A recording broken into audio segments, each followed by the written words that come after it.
It was just after the horrendous murder of Jamal Khashoggi at the Saudi consulate in Istanbul that this name reached the ears of the public. The Firqat el-Nemr, or the Tiger Squad, a Saudi hit team under the guidance and supervision of Mohammad bin Salman, the Saudi crown prince and de facto leader.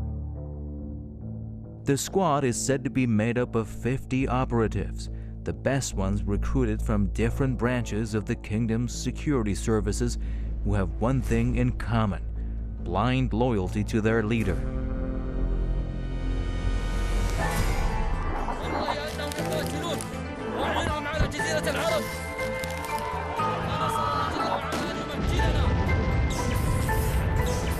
الحادث اللي حدث مؤلم جدا لجميع السعوديين.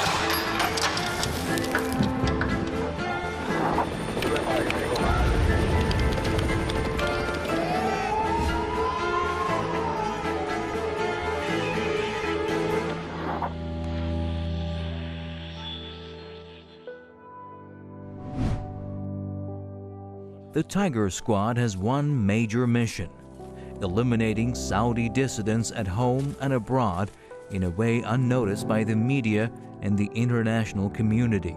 In this regard, the Khashoggi case was a disaster for the group.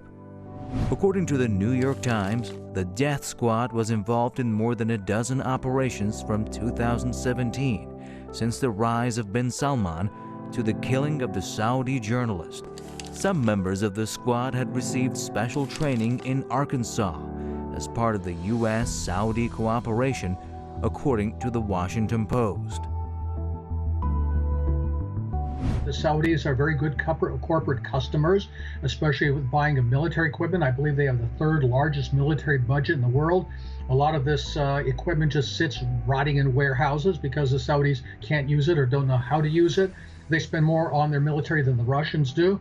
This buys a lot of friends in the American system. And as far as what we've been hearing about this, frankly, here in the American media, you don't hear much about this at all, that there is some criticism of the Saudis, but by and large, most of these activities are passed over in silence by the mainstream media, who are themselves part of the same establishment, which has a very cozy relationship with the Saudis. Also take into account what appears to be a very close personal partnership between Crown Prince Mohammed bin Salman and Israeli Prime Minister Benjamin Netanyahu. They've got a lot of cover for these activities, where people in powerful places are going to protect them. The Tiger Squad's mission is reportedly killing Saudi critics, not abducting or arresting them. In the words of a Saudi source, the Saudi leadership have the belief that arresting critics will mount pressure on them, so that's why they started assassinating them quietly. The squad's assassination methods vary, but the aim is to show the assassinations as accidents, such as a car crash or house fire. A few hours after a dozen princes, ministers, and business people were locked up in the Riyadh Ritz-Carlton Hotel, the Tiger Squad carried out one of its first known operations at home in early November 2017, targeting Prince Mansour bin Muqran, an opponent of Mohammed bin Salman, when he was fleeing the country by helicopter. The prince was reportedly killed by Mashal Saad al-Bastani. According to the Middle East Eye source, Bastani was a lieutenant in the Saudi Royal Air Force, and he shot down Mansour's helicopter with a missile from another helicopter, but they made it seem like a natural death. Ironically, Bastani himself was reportedly killed in a car accident in Riyadh. The Mecca Public Court's president, Sheikh Suleiman Abdulrahman Al Thaniyan, was another victim of the Tiger Squad. A critic of bin Salman's 2030 vision, an ambitious economic plan, Al Thaniyan was reportedly killed by deadly viruses being injected into his body during a normal medical checkup in early October 2018. I think what's special are the refined capabilities. It's one thing to have the kind of, let's say, blunt force terror that really started with the very beginning of the Saudi regime in the 1920s. when they first created this. This is currently the third Saudi state.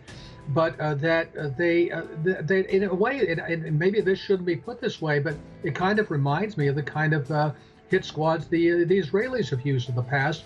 And I wouldn't be at all surprised if there was some cooperation, communication, maybe even patterning this hit squad on what the Israelis have turned into an art form for many decades.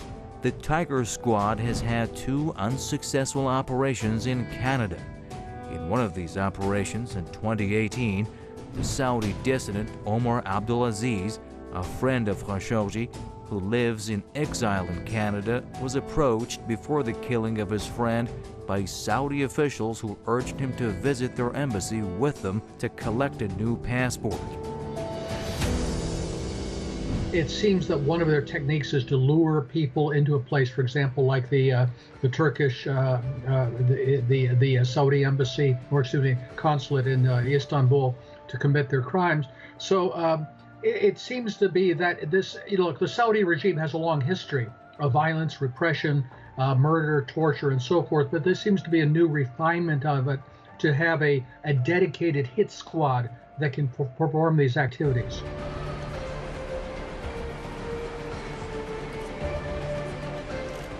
Abdulaziz refused to go to the consulate, and the operation failed.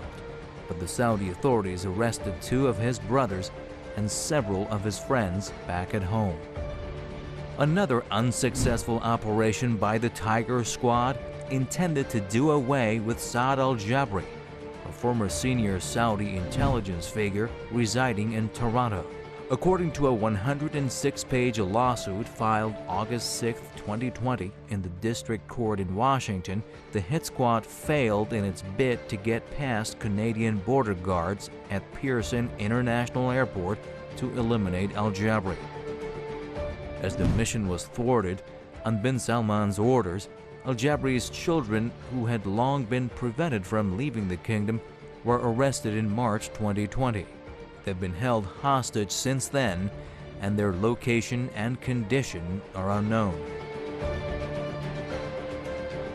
I think the existence of this squad shows that he is a ruthless and dangerous person, and that he is willing, look, I think we've seen this in other areas as well. For example, his dogged pursuit of conquering Yemen, despite the fact that that hasn't happened, that he is willing to use whatever means at his disposal to accomplish his ends, and that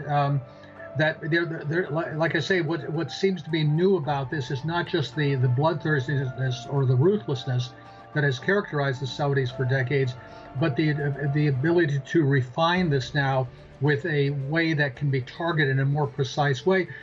Look, obviously, he is Crown Prince Mohammad bin Salman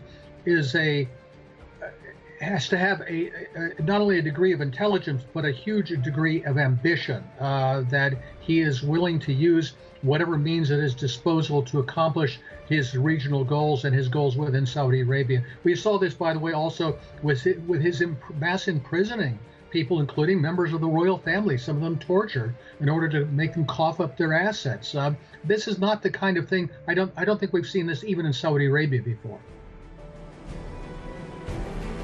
The lawsuit claims that as its first order of business, the squad kidnapped the prince in Europe via private jet and brought him back to Saudi Arabia, where he was detained and tortured.